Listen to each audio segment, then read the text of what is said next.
All right, we'll continue.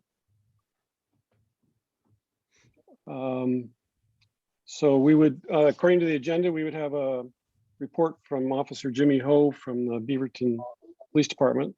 He's not here right now.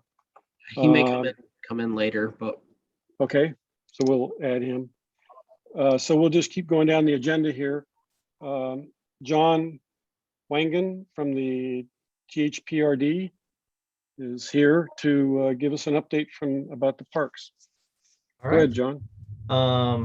Right now we have summer registration is now open. We're having a large offering for youth summer camps, classes, and programs. We got some adult classes in there as well. Just letting everyone know we are hiring. We are looking for part-time and seasonal opportunities. Are all on our website. And if you know anyone interested, please steer them our way. Rise Youth Volunteer Recruitment. We're still recruiting teens 14 plus who are interested in being trained as youth leaders. Participants will have the opportunity to learn leadership and communication skills and earn their school community service requirements. THPRD received a YMCA grant that will pay for free summer camp for at least 2 weeks of nearly 160 youth. The mobile rec, we are operating this summer on a grant of $116,000 from the Tualatin Hills Foundation. The programs will focus on providing inclusive experiences across the district at a variety of parks. And the last one is Beaverton Creek Trail. Today we had tonight, it's already happened. We had a virtual community meeting at 6 p.m. to review the 1.5-mile trail alignments. Debbie, I went and tracked down some information for you on the porta potties. Guidance keeps changing. It sounds like they started with parks that were being programmed, but now they're trying to get porta potties out at the sites that have had them in the past. Do you remember the park name that you were looking for? It's Meadowway Park. Meadowway Park. And is there one there yet? I just went past there today and there wasn't one there. Yeah. Okay. There's been one in the past there? Yeah. Yes. Okay. Because there's a lot of little kids that use that park. Oh. Yeah, some of the guidance has changed in the past week, month. So Daily. yeah. So let me shoot that up to maintenance and get that request out for them. And if I hear any kickback, I'll get in contact with you. I think, and I don't know whether there has been one in the past, but I have friends that live not too far from Wonderland Park. And I understand the, parks with programs, but I would say also parks with play structures, because those are going to be frequented by smaller children that might be more often in need of a bathroom. So yeah, I can put the request in. It just depends financially how many we can put out and for cleaning. So any questions? thank you, Jon. No worries. Any questions for Jon? Actually, yeah, sorry.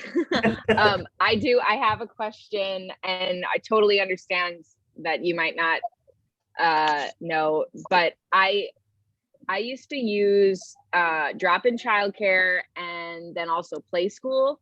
Like I adored it. I actually wrote an email to the THPRD board after COVID started to thank them for like all their great leadership through the closures, and I was sure that it was so hard for them. And I told them that before COVID, I used to think to myself, what would I do without the park district?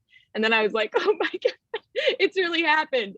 So, you know, you guys have all been wonderful. Everything's been wonderful. But I did ask somebody at Conestoga, I can't remember her name off the top of my head, if there would be any updates about like when, if possibly any of that kind of stuff was returning. And she just said, check the website. So I'm just wondering if you have any more info or could go to anyone who would have a little more info. I would just love to know if like that's in the cards or basically just 2022 or something like that. I would be surprised if it takes us that long. Okay. Guidance and what we're hearing prediction wise, a lot has to do with the pass. If we can get that frequent user pass reinstated financially. I don't have a date for it, but I would expect it. I would look for it fall. Do you mean the pass that allowed you to have like the 2 hours of drop-in childcare per day while you use the fitness or yeah, okay. Yeah. Got it. Yeah, there's like 2 options for the pass. Right. Yeah, I had that. Yeah. Okay. Yeah, with us dropping into low like a week after we thought we were going to into extreme. And then predicting that by July we could have totally 2 new mandates or no mandates at all. Yeah. That I would expect fall. Okay. Well, that's exciting. To have it like to give you a clear answer. Yeah. Okay, cool. That's awesome. Thank you. Any other questions? And I see Mike Alner is here, so we're the next thing on the agenda is a city update. It has Franziska Rose listed here as doing a city update, but maybe that's I'm gonna do it. Miles. Yes, all right, go ahead. Yeah, we gave Francisca the evening off. I don't have a lot of updates. They're all they've all passed for this month. One of the ones I do want to mention though is the Housing Options Project.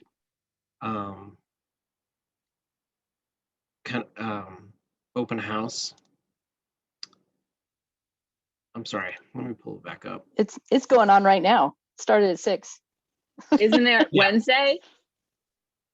No, it's May 26th from 6 to 7 p.m.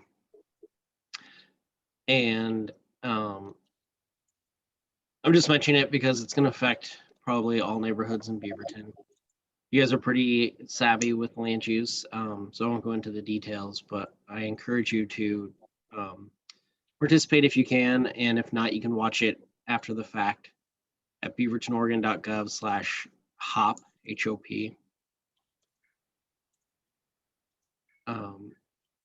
As you know, the state changed the law about what's allowed in single family residential zones. And so the city has a couple of options to talk about with residents about what makes the most sense. And I think you'll be glad to hear, Mike, one of the options is context. So if the house is all single level or 2-story homes in the neighborhood, one of the options is to kind of limit the height of new duplexes or quadplexes to match the existing neighborhood. So yeah, there'll be a survey also, I'm sure, so please put your input into it so they can make some informed decisions. Miles, I took up Brian's offer to chat with people, and I have a call set with him for tomorrow at 2:30. Oh, great. Yeah. Brian Martin, right? Long-term planner. Yeah. So Miles had put that in the email. He was willing to like have separate meetings with people. And yeah, I think that's really great. So I'm going to chat with him tomorrow and then attend the meeting. So thank you for keeping us like so apprised of this stuff, because it's easy to miss it. Yeah, and I've definitely heard over the past couple of years that it's in the interest to this neighborhood, especially. So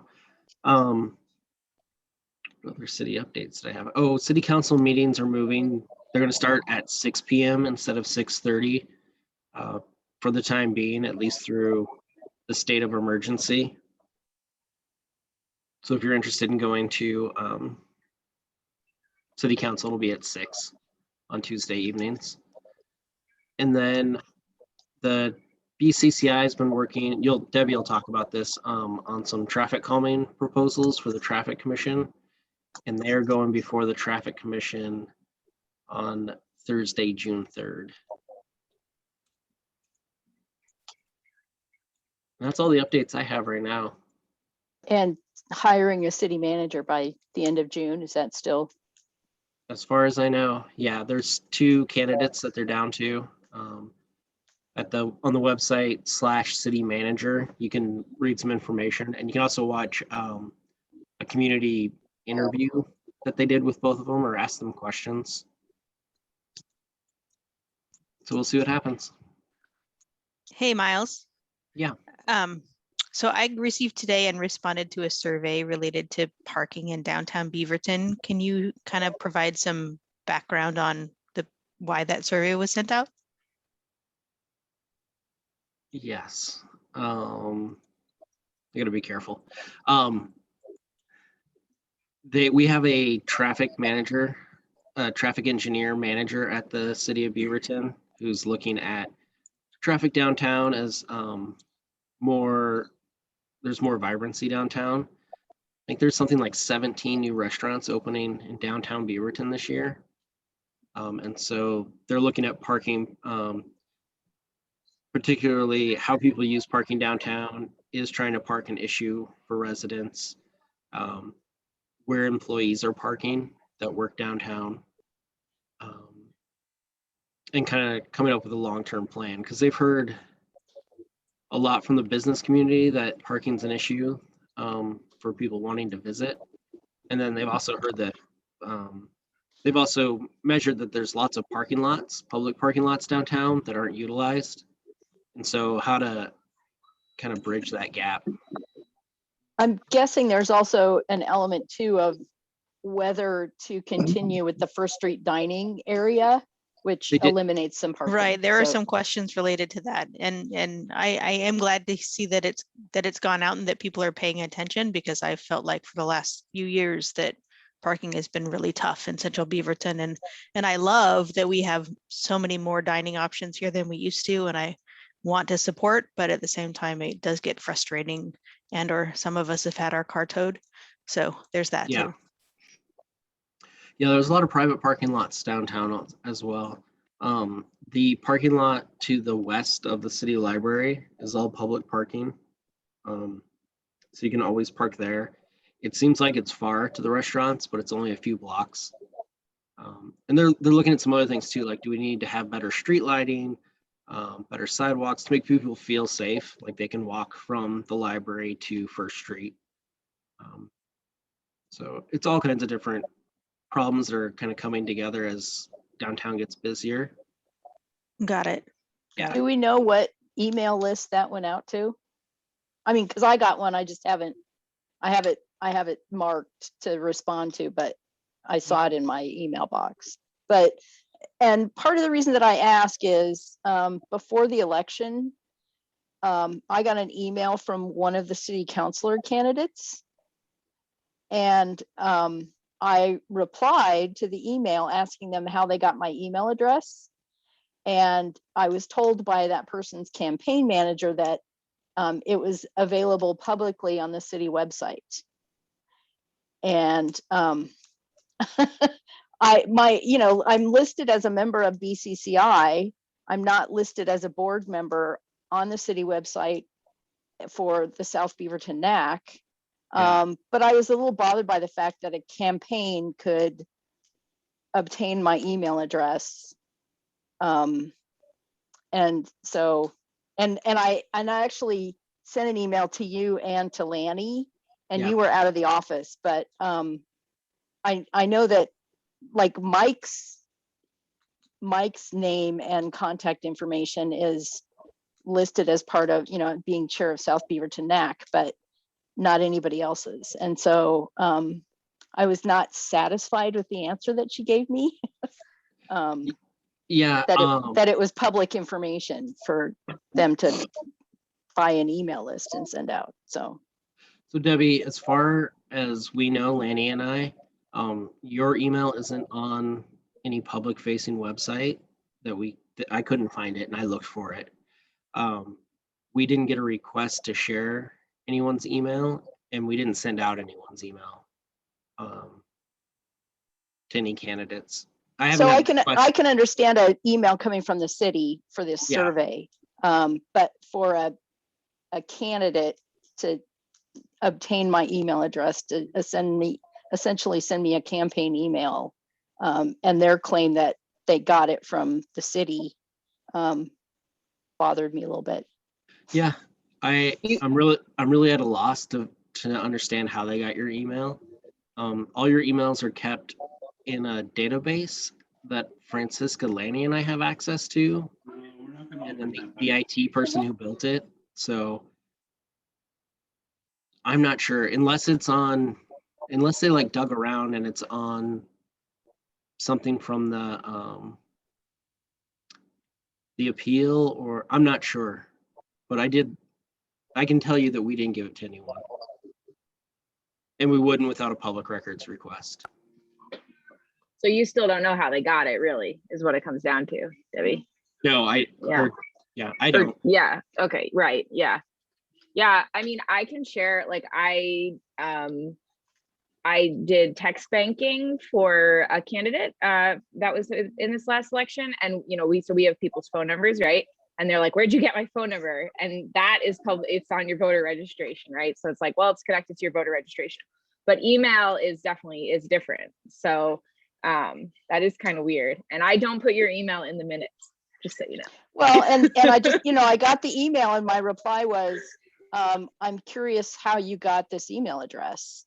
And her reply was, oh, it's available to the public on the city website. And it was like, because I went and looked too, and it was like, I don't know where you looked, but I couldn't find it. And so, yeah, it's like, it's somebody who was a campaign manager who is a professional campaign manager. So it wasn't some amateur. And so it was like, they knew who to ask, or they had the contacts or whatever.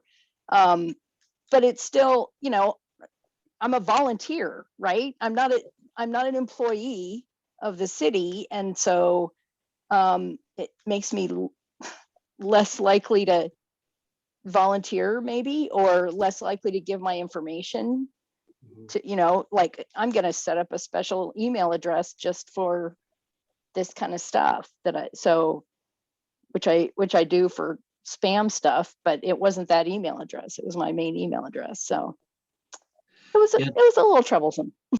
Yeah, I completely understand. And Debbie, just so you know, I went into the back end of the website and did a search, and it only came up in the places that you signed up for they're not public facing. So I wish I had a better answer for you.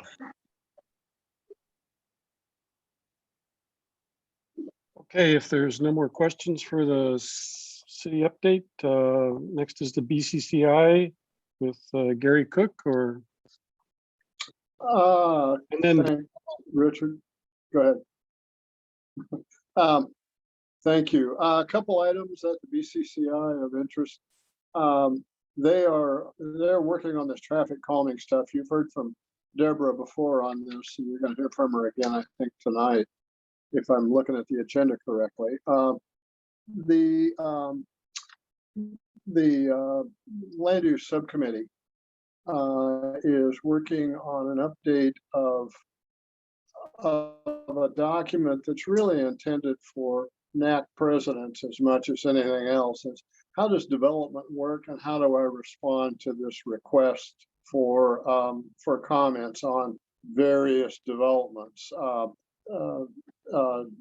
2, 3, and 4 category. Well, 2 and 3 categories. 4 you're going to get anyway. So that's in process, and that's going to be coming back to them here next week. Thank you, Miles, for jumping on the House Bill 2101 thing that has gotten folded into the housing options plan. I agree, that's a key piece. Parking is a big issue on my list, but there's a little something in there for everybody, I'm sure.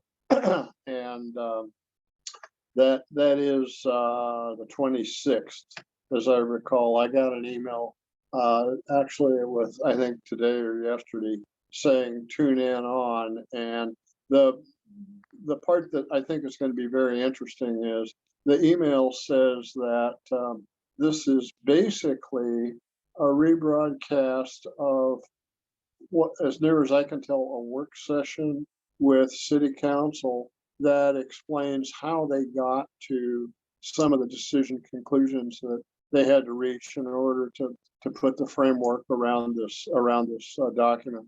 So I think just knowing what they did to get there is probably pretty crucial. With that, I'm open to questions, or I'm finished, one or the other. Any questions for Gary? No, okay, then Deb, what we've been talking about all night, you get to talk to us about it. Well, I drafted a letter. So I last month talked about just the proposal coming from BCCI. It kind of started with some folks from the Highland NAC and proposing to the Traffic Commission that they change particularly the voting procedure when a traffic calming proposal is brought up. The way it's written now, it sets a pretty high bar for something getting approved by the neighbors in terms of returned votes and yes votes. A non-returned vote is counted as a no vote. So, and lately things have not passed because votes don't get returned and therefore they're counted as no votes. And so it doesn't get approved. So I drafted a letter that was based on a letter that Sharon Dunham, who's a member of BCCI, drafted, that we as the board of the South Beaverton NAC can send to the Traffic Commission, just stating our support for their or our hope that they would be willing to change the voting procedure for approving a traffic calming proposal in any given neighborhood, because it's sort of a one size fits all for any proposal in terms of the level of votes that have to be returned in the affirmative. So I sent that to Mike. Did you get that?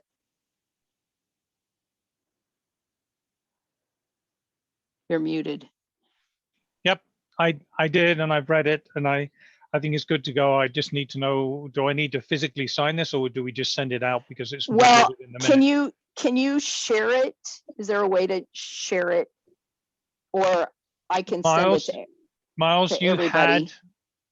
you had a copy. I think I copied you on it so that we could share it tonight if you wanted.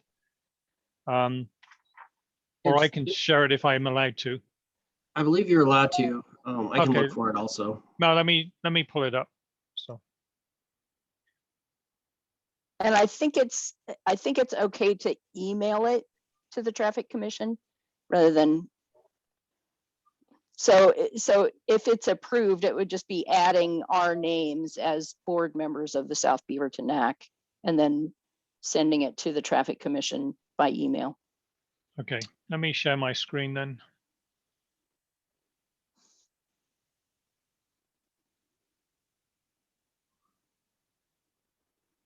It has some highlights in there. Can you see my screen now? Yes. I can. Okay, good. So Deborah, there's some commas and things that have been highlighted. I don't know what, we can take those off, but if I'm going to let everyone read this. but this is the letter that's been put together. And again, my only question is, do I need to sign this as chair, or is it the fact that we've noted it in the minutes that we voted on it and we approved it to go forward? It doesn't need to be physically signed, Mike. Okay, that's great. Yeah.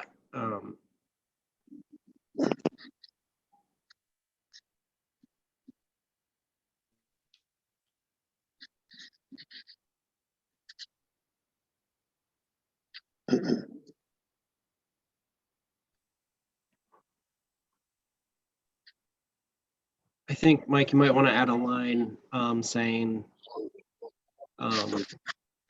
if the board does vote to support it, that you just add a line at our May 20th NAC meeting, the board voted to support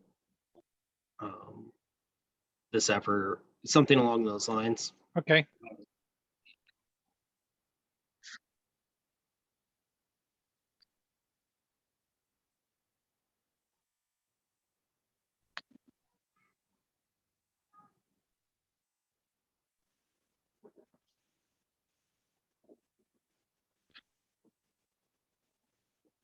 Any other comments on this one?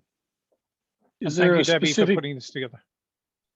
is there a specific code reference or traffic rules, a specific reference that where this rule about the voting exists in the city procedures, or? It's in the traffic calming program section of the Public Works Department. It's a Yeah, it's a I'd like to process. see it. Sorry, it's a process, Richard. So it's immortalized as a process, not as it's not in code anywhere. Oh, that's okay. That's what I'm interested in, is if it's just a part of the way the traffic process people work, then that's pretty easy to change. But if you've got some kind of code thing going on, Not an or ordinance. not an No. ordinance, anything like that. No, that it make will. If traffic commission does make changes, it does go to the city council for their approval, though. Okay, that you don't need to add that reference.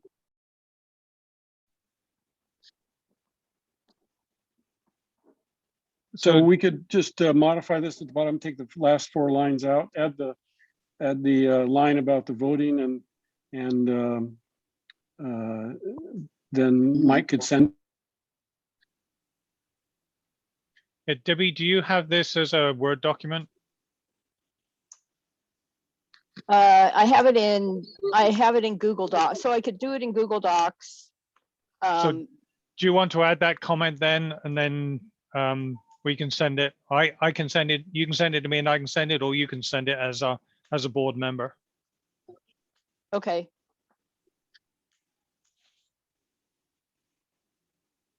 So is everyone happy with this letter as it stands?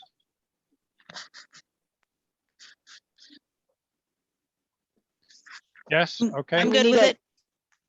do we need to Yes. move? I mean, Okay. yes, I move that we take a vote on the letter. Okay. I second it.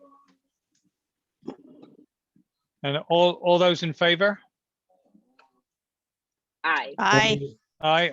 Aye. Okay, so we'll pass it through. So Debbie, if you'd like to add that line and then pass it on to them, and appreciate all the work you've done on that. Oh, well, it was a lot of other people on the Well, you can subcommittee on thank, BCCI. you can thank And everyone else so- for it too, so. So Traffic Commission is scheduled to meet June 4th, I think, is when the hope was that these letters would be presented to them for Okay. some kind of action. So, That'll be great. Debbie, there was some discussion about talking with the traffic calming committee prior to, well, let me ask the simple question. is the traffic calming commission, the traffic calming committee in your parlance? Same thing? I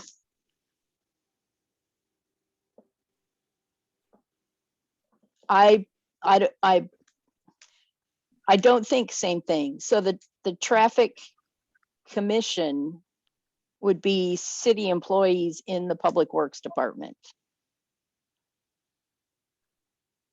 And then Okay. there's, There's and a then, traffic.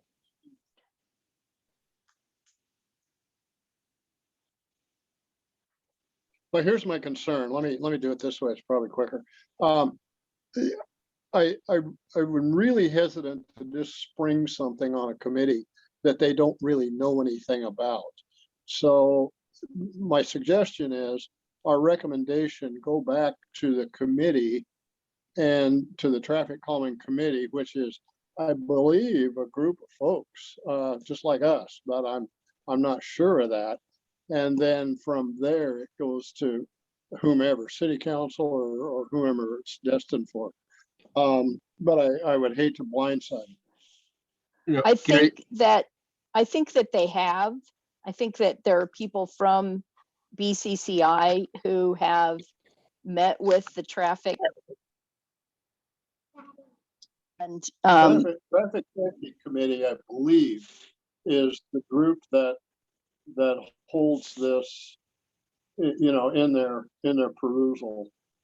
And I think the letter, personally, I think it ought to be directed to them, but you know, because they're the ones that kind of hold the reins of the traffic calming program. so that's the idea, is that this would go to the city employees in public works that Yeah, essentially, that's staff. yes. Yeah, that's staff. It's just like sending a letter to Miles for us. Yes. Same kind of an idea. Yeah, okay. Yes. Okay, that's perfect. Yeah. Thank you. If I could just explain it real quick. So there's the traffic commission. That's volunteers that are appointed by city council. They're the ones that are making the recommendation. They're the ones that are hearing the recommendation about should the traffic commission, change this policy. Then there's the BCCI subcommittee on traffic calming that's making the suggestion to traffic commission. They've already been to the traffic commission, and the traffic commission asked them to go to the NACs and ask these questions and bring feedback to them. So they won't be blindsided by anything. Good. Okay. Perfect. Yep. And this letter will go to staff. It'll go in a packet that will be given to the traffic commission members to read through. Okay. Okay. Yeah, I just, the confusion between committees and commissions, I just wanted to make sure that we weren't blindsiding somebody. Yeah, sorry, I was just gonna, for the minutes. So this letter is going to the traffic committee. Commission. Okay. Commission, and those are volunteers. They're appointed board members. Yeah. Okay. But they would be the ones who would change this rule, the 67% and the no vote, or if you don't vote, it counts as a no, they would change that? Okay. Yes. Okay.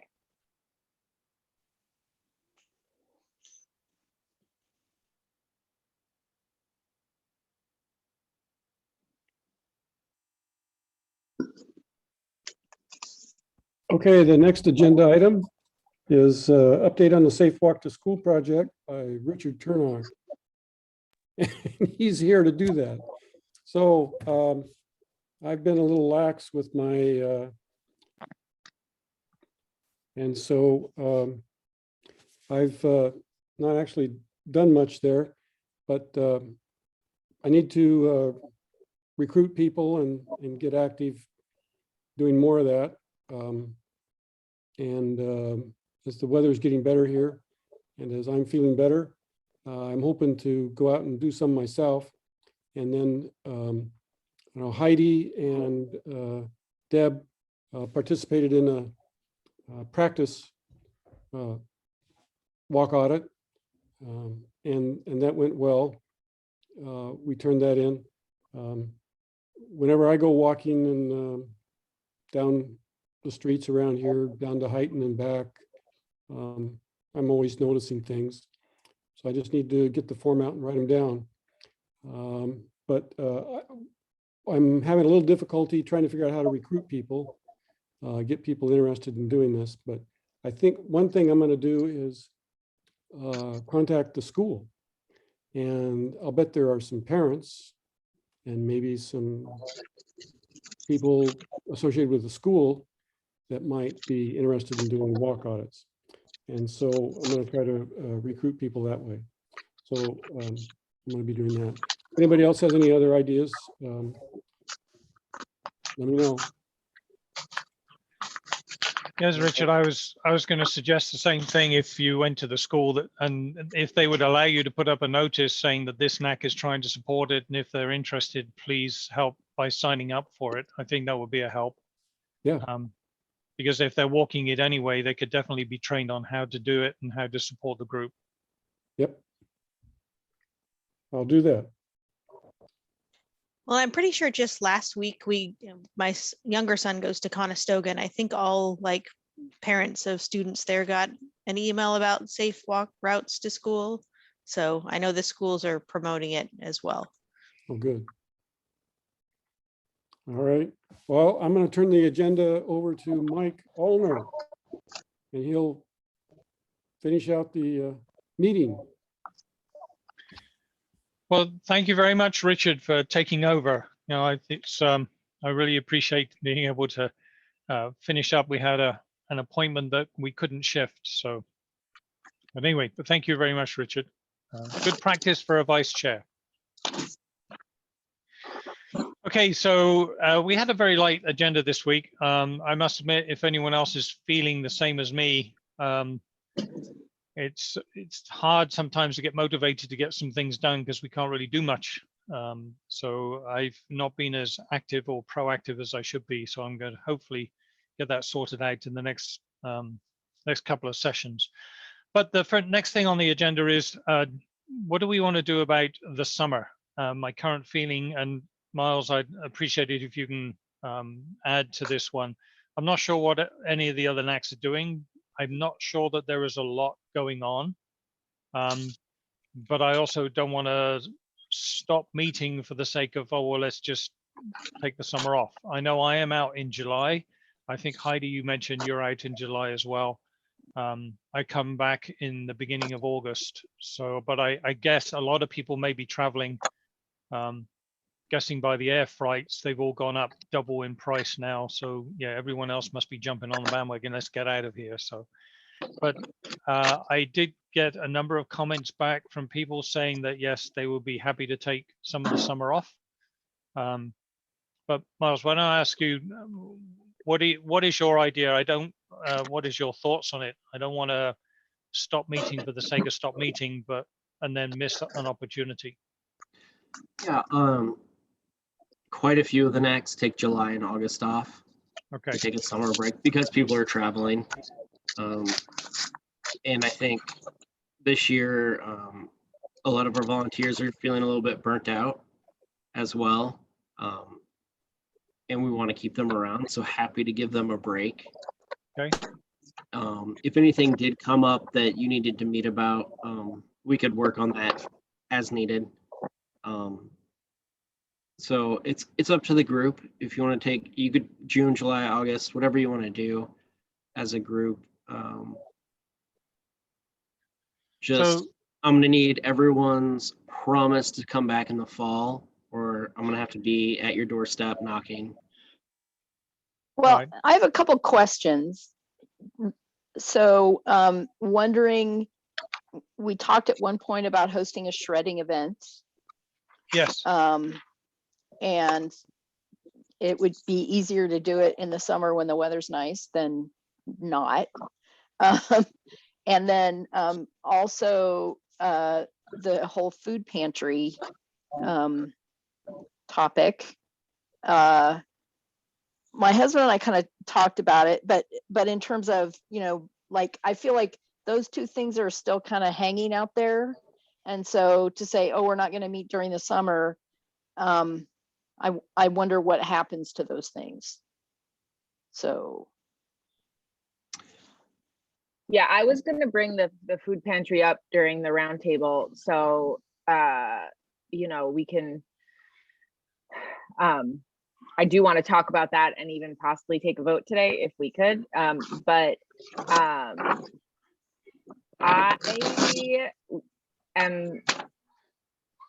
I would probably still want to meet in June, at least.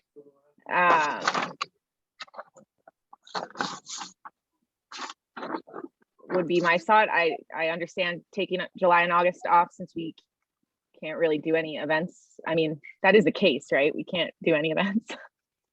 I Or don't it would think be we hard would to have the plan time. any at this point. Yeah. Yeah, I don't think we'd exactly. have the time to organize anything. To So do anything. Yeah. I thought maybe we could do something for Christmas this year. Okay. But yes, thank you, Lisa. So I was thinking maybe we could meet in June and have July and August off. Because I think it would give us an opportunity just to make sure we've wrapped up everything. Yes, I realized that we have the shredding event and the food pantry, which we haven't closed. I did contact the church just down the road from here, and I never heard back. I need to follow up with them to find out because they do have something, but it's not organized. And I said, well, we could combine with them, but I haven't had a response back from them. So we definitely want to close that. For food pantry or for shredding? For food pantry and shredding. Oh, okay. Because they have a big site and it's easy for people to park there and leave. But as I said, I spoke to the secretary. She said, oh, my husband's the person who manages that. I'll get him to call you, and he never did. So I'll follow up with them. So I have a couple. Sorry. Yeah, just a couple of options for you guys to consider as you're talking through this. One is if there's a couple of people who are interested in either project, you can meet as a subcommittee whenever, just to talk through logistics, things like that. You could even vote tonight if you wanted to set aside to approve funding for either project or approve submitting a matching grant, so that you were ready to go whenever you're ready. And then I'll be available this summer too. So if you want to set up subcommittee meetings and you need help setting up a Zoom meeting, or you want me there to talk through things, that's totally not a problem as well. So just some options. You don't need to, if you take some of the summer months off, you don't need to stop working on projects. We'll just do it a little bit differently. I think that would be more, for me, it would be more profitable that if we're working on something, it makes sense to meet. But if we're not, there's no point meeting just to meet. So yeah, I think that is a good option of having a subcommittee and close out on some of those things.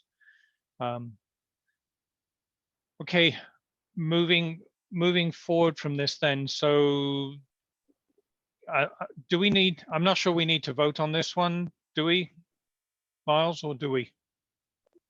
Mike? Yes, Rich, Gary. Suggestion, we might want to leave a door open a little bit to reconvene as a committee in the event it's going to take a formal action from the NAC and a quorum, and the board members need to do something. Okay. In what way? Sorry, Gary. I have no clue. You know, to approve the final funding proposal, I don't know. You know, you might get a development proposal that requires a comment. I've got no clue. It's just a door that I have found is a good idea to leave open. Right. So, and I think, Miles, you mentioned that we could always call a special meeting, and we have to do 2 weeks notice or a week's notice? A week's notice. Okay. Yeah, we could always call a special meeting. You don't need to vote formally to take the summer off. Okay, good. You could just agree, and Mike could cancel the meetings as chair. And then, yeah, if you needed a special meeting, not a problem. Okay. So Gary, I think, and everyone else, I think if we can agree to take July and August off, we'll have one in June. And I will try to make sure that the agenda has enough in it for us to either set up a subcommittee for the other events that we're trying to work through, and pending the roundtable discussion that we'll have in a minute, we can then decide on what we're going to do. But does everyone agree we take July and August off with the potential that we can meet within a week's notice if there is anything comes up that we need to progress on? Show of hands. I'm good. So is the idea of having June, is that to vote on the last two pending things before we go on summer break? Is that why? Yeah, Otherwise, I guess I kind of feel like we keep talking about these things and maybe there'll be more that we talk about in the roundtable, but particularly with the shredding event, like I think we're at the point where if we're actually going to do it, we need to just have a subcommittee and get the ball rolling. Agreed, and I think we can do that with the roundtable afterwards. Okay. I just, if as Miles said, if we call on the June meeting and then decide not to have it, we can always cancel it and say, okay, the subcommittees have now got control of that. They're going to run with it. We'll do it that way instead. Okay, then I'm in agreement if we kind of leave it as a tentative and then maybe have subcommittees do their thing instead. Okay. So if everyone's in agreement with that, we will have a tentative meeting for June and we'll cancel it if we don't need it. If we get the subcommittees moving forward and we need to vote on something, we can have the meeting. If not, we may cancel it. Everyone agree with that? Okay. Agree. All right. Thank you. So record it, Mrs. Recorder or Ms. Recorder. Okay.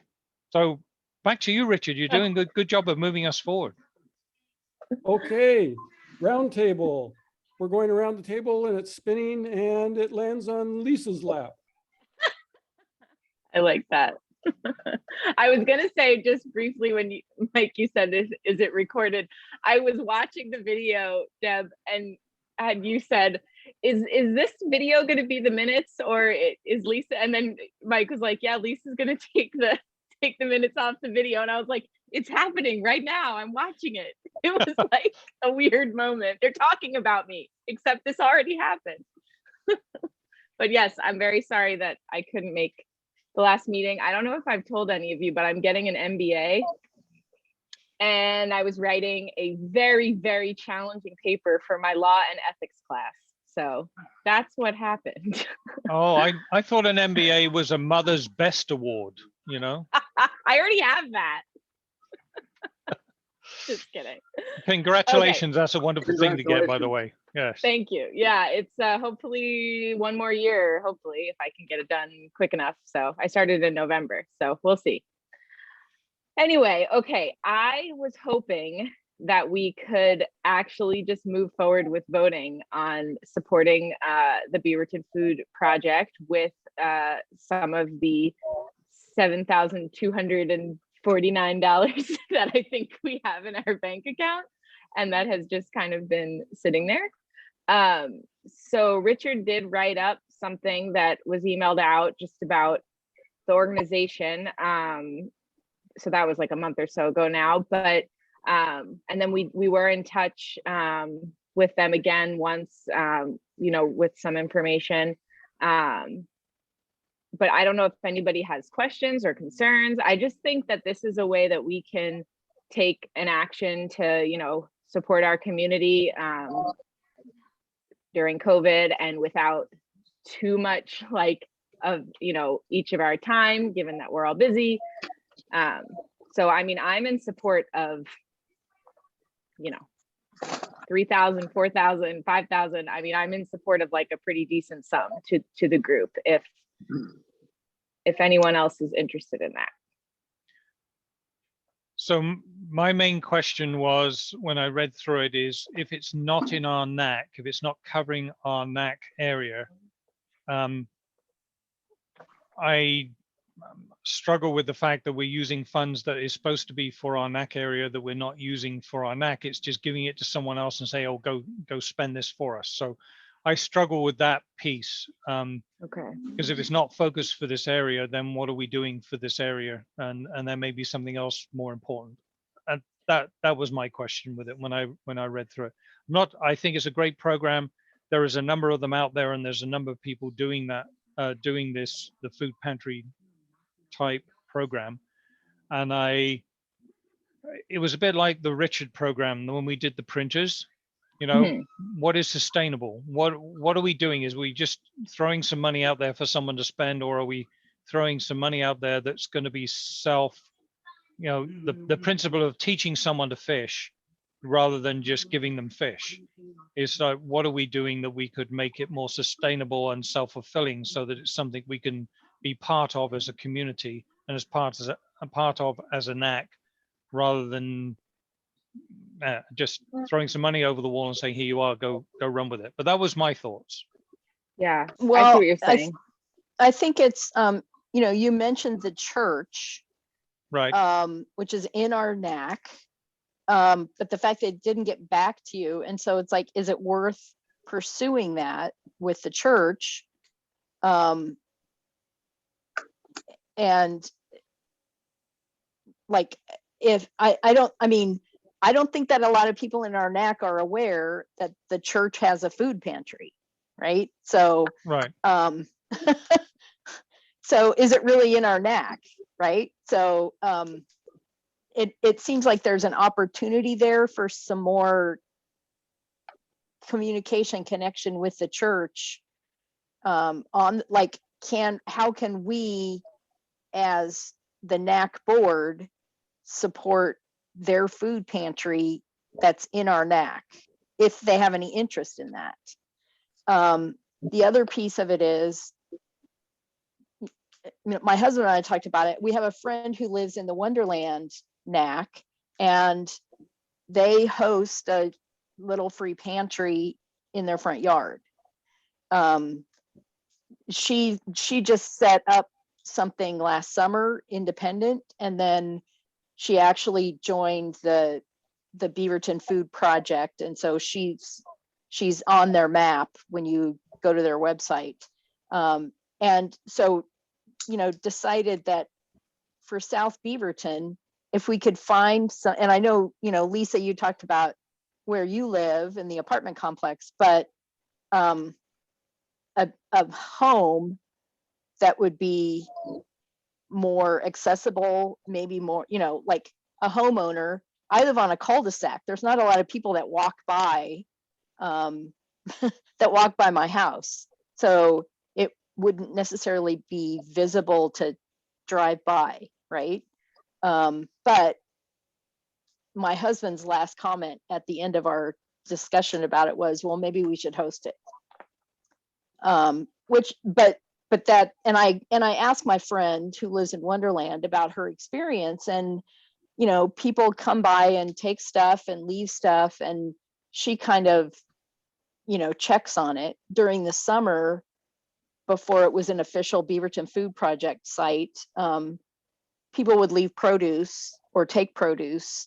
I know the one that's at the traffic circle at Sorrento and Hart, they have a cooler, and so produce and cold, it's not a refrigerator like Beaverton Food Project talked about, but so I guess moving forward, I think maybe Mike, making a donation right now to the Beaverton Food Project, but maybe exploring the hosting a pantry within our NAC if we could find somebody to host it. And maybe that's my husband and I, maybe, and I think, again, like even having a shredding event or talking about sending out emails, communicating with the people in our NAC of, hey, is there anybody who's interested in this, who would be interested in hosting? And I don't know how we communicate that to people, other than just us talking to people at the park or whatever. But even posting something on Nextdoor or whatever, that we've talked in the past about how do we get more people involved in the NAC, right? And we have a huge NAC.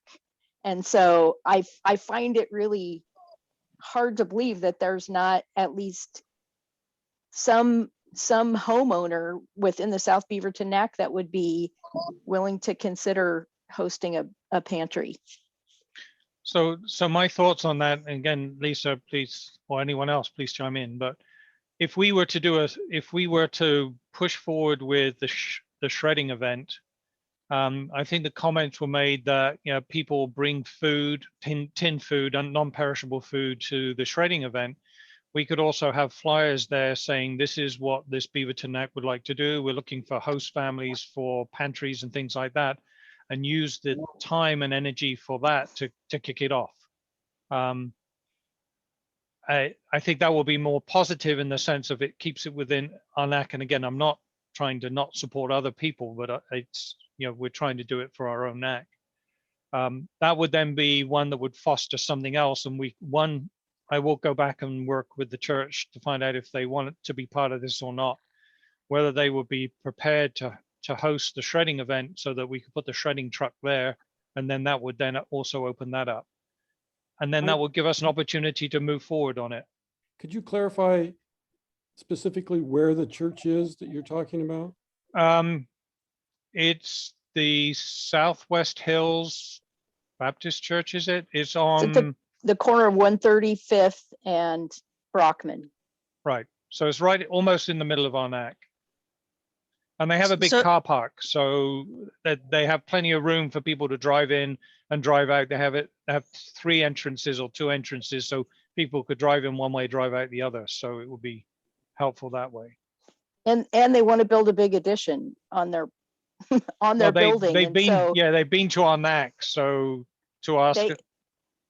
they want to maintain a good relationship with the neighbors. So it's in Right. everybody's interest to cooperate. Yes, That is very, very wise. yeah, we can manipulate this. No. This is recorded. Oh, It's please just the strike way that things from work. strike that from the minutes, would you? Yeah. Yes, no problem. No, and so Lisa, I'm very thankful for your wanting to push forward on it, but I'd love to do it in a more constructive way and use the fund, because the other piece, and again, I'm going to say this because being responsible for the money that is being given to the city by all of us, making sure that we are also self-funding it, because if we just give a large amount to a group and we're not volunteering the work, we get no payback for that. So now we're a NAC with have a lot less money and no way to restore it, because we don't have a program to work to restore it, because we've Right. just given it away. So if we were to do it, a shredding event, we can get time for. Setting up a pantry, we could get time for. So that would end up having to keep the funding going. Yeah. Rather than just passing something out. So they were my thoughts on it. And I definitely think we should move forward on it. And I think a subcommittee may be the way to do it. We need some focused effort on getting it done. Okay. Any other Yeah. thoughts? I agree, Mike. I think you're spot on. Okay. So No I would offense, like, Michelle. you're always putting me on a spot. So Lisa, Lisa and Debbie, you were the one that was going to do the shredding. So do the 3 of us want to do a subcommittee that combines the shredding and the food pantry together? Sure. And anyone else who wants to join, obviously, I don't want to exclude anyone, but I'm just saying, if we're going to do it, we're going to have to put some more time into it to make it work. Yes. I think I'm willing to work on the shredding event. I think it would be a great a great opportunity to let people know about the South Beaverton NAC, and that Right. we're here for the neighborhood, and this is something positive for the neighborhood. And so Okay. I think based on the turnout that Highland had for theirs, that it could be a very positive thing. Okay. Does anyone else want to be part of this subcommittee? if you have the time and it's convenient, or is it just the three of us at the moment? And I'm not twisting anyone's arm. You'd like to join, Richard? Thank you very much. I appreciate it. So the four of us, and what I'll do is I'll set up a meeting, or Lisa, you can set up a meeting. Would you like me to manage it, just to set the meetings up, or do you want to lead it? Oh, no, I mean, I'm okay with, especially, I don't know anything about setting up these meetings with Miles. Like, you might know more than me about the Zoom meeting thing. So I'll set up some meetings then, and Richard, Miles, will we be able to get any city support for publicizing the shredding event? Miles sent out an email with what Highland did. Yeah, we can do a postcard to Okay. the whole neighborhood. How which much would be a good notice do we need? A month at least. And that would be a good opportunity too to, if you're interested in looking for volunteers to host pantry sites, you can put that on the backside of the postcard. That would be good.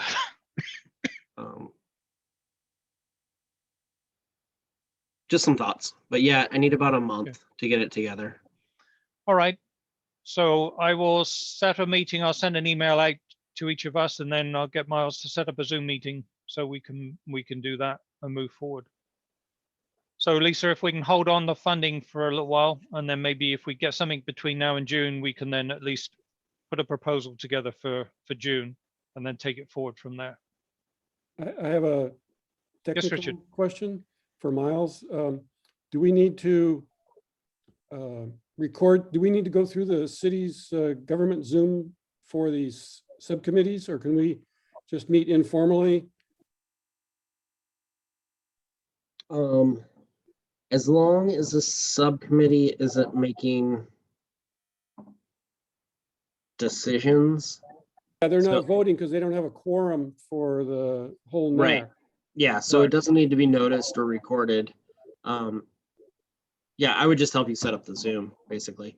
And knowing what we said recently about the Zoom meetings, the government set up ones use a different site which cannot be hacked, and it makes it easier if you're going to do it. If you do it, that means that people aren't going to hack through it. So we should be able to set them up that way. Are you okay with that, Richard? Okay. All right. Any other roundtable items? Just one other, I had asked Officer Ho about the police report in the Times newspaper, and it was in there, then it disappeared, then it was in there, and now it's disappeared again. And I know that his shift changed, so I assume that he's working, and that's why he's not able to join us for our evening meetings.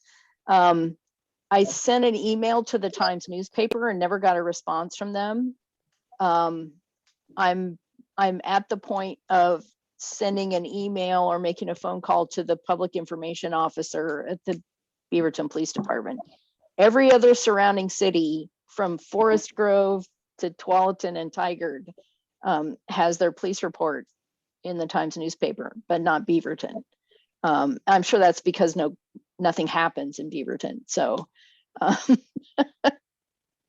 I don't know on which end it is that, and I know that obviously the newspaper is getting the information from other cities. And so I assume that it's just information that's not coming from the city of Beaverton / police department. So I was gonna ask him about it again tonight, but I didn't get a notice from him saying he wouldn't be here either. He has been good at doing that in the past. So Debbie, I look every time now too. Go, Debbie's right, it's not in here. Secondly, Forest Grove has the best police logs. They're hilarious. Oh, I love whoever writes theirs. It's awesome. I love theirs too. And Yeah, I'm gonna good. send an email to the PIO right now, tonight, and ask that question. well, thank you. And I'll forward everybody his answer. I was going to ask Miles if you had an inside contact that we can, because if Jimmy Ho is busy, then Well, I have another one, a personal contact in the Beaverton Police Department, but That's not his job, so. Right. Yeah, But I'll I send the just name. think it doesn't look, it's not a good look, I think, just for public relations. Well, it doesn't would be my look feedback good for to their them. budget either, because say, oh, we can disband the police in Beaverton because there is no bad things happening. So yeah, we don't need you anymore. You know, so they start reporting something. So, okay, thank you, Miles. I appreciate you doing that. One of the questions that's come up from one or two people is, Miles, do we have any indication on when we can get back to face-to-face meetings? No. Okay, because I know that we're tuned. sorry. Stay tuned.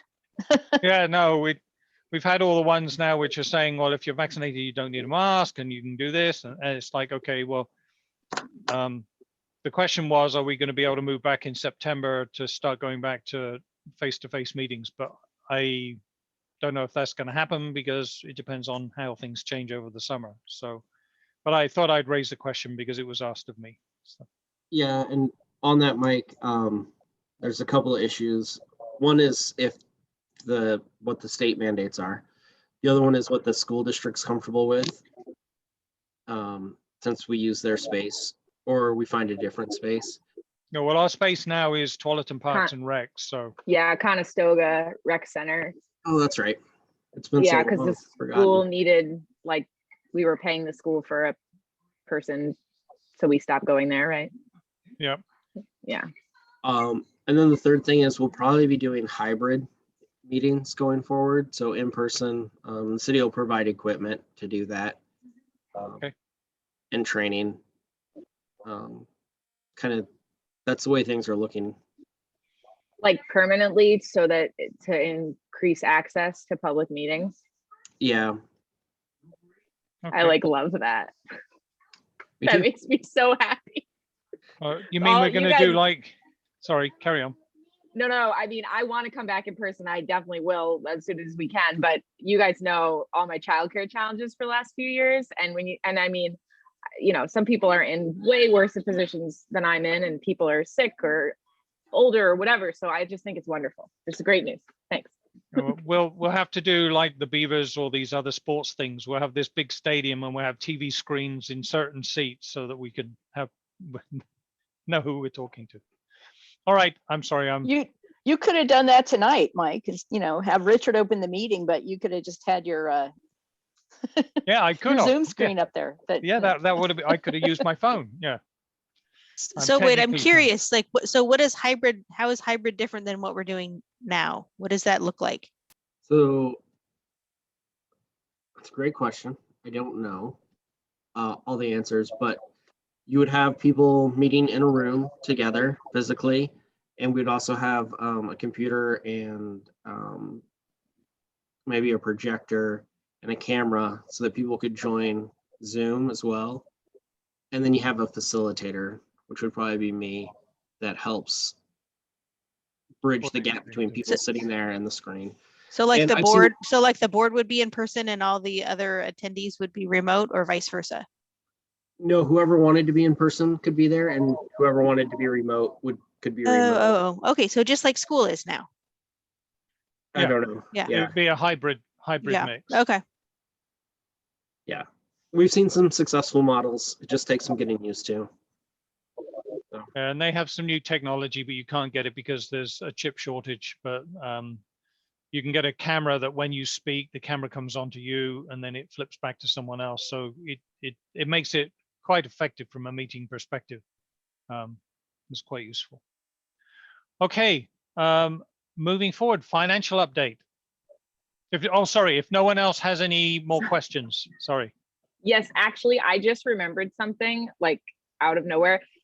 Miles, and it's totally fine if they just haven't even gotten back to you yet, but we had talked I think 2 months ago-ish about if the group that does the maps could give us some sort of map to show us the city-owned land within our NAC, so that we could look into putting some sort of art pieces at those locations. Oh, you're muted. I put the work order in, and thank you for reminding me. I'll check in on it. Okay, awesome. They're usually pretty quick, so I will double check. That would be one other thing, and I'm capturing this in the minutes, but that would be one other thing, Mike, that I would love to like keep going for the summer. I guess at this point, if we were gonna like commission art, they're probably not gonna finish the art until the end of the summer or whatever, but you know, I just think if we could get it done like before the weather gets bad or something, that would be really cool. I just know, like, you know, I came up with that idea just thinking about like what are the hyper local things that like would improve my life, you know, and improve the lives of my neighbors. And I was just thinking how nice it is when you're walking in your neighborhood and you see a beautiful piece of art or mural or something like that. So if possible. I know at some point they did a art on trash cans. That was several years ago. So like a trash can at a bus stop or something like that. So just another, yeah. Yeah, they did that at West Hills. I think the trash can outside West Hills Baptist, there's some art around that one too. So, oh, the other thing is, this is recorded. I've got to be careful what I say. One of the other things we could look at for traffic calming. I don't know if you saw the chalk art that they did where they made it 3D. So as you approach it, it made it look like it was a big hole in the ground. And maybe that's something that we could do for traffic calming. Instead of these speed bumps, just make this 3D artwork of a hole in the ground. So people have to slow down because they don't want to fall down in it. So people think they're in Florida and it's a sinkhole. Yes, and people will slow down for it. Yeah, and we could change it every year so that people don't get used to it or move it around. I'm sorry. Anyway, anything else before I wrap up my silliness? So it's over to you, Heidi. Okay, I don't have a lot to report. As I'm sure you all know, our balance is still currently $7,649.22. Lisa, you're close. You're within like $400. I think you had the 49 right. Yeah. And yeah, as of now, we don't have anything slated for that money, but hopefully we will soon. Okay, that's great. So my last comment before I thank everyone for coming.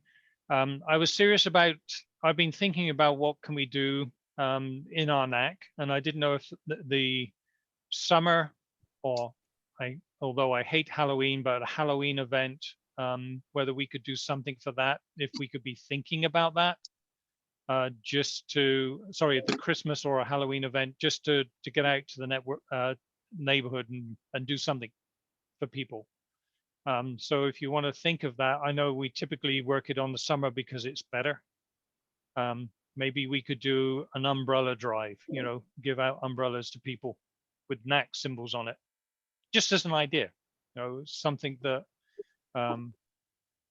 we can get that visibility around. I'm just brainstorming here. So when you said Christmas, you know, you know what the Heighton Meadows, right? What they do. All the cool lights.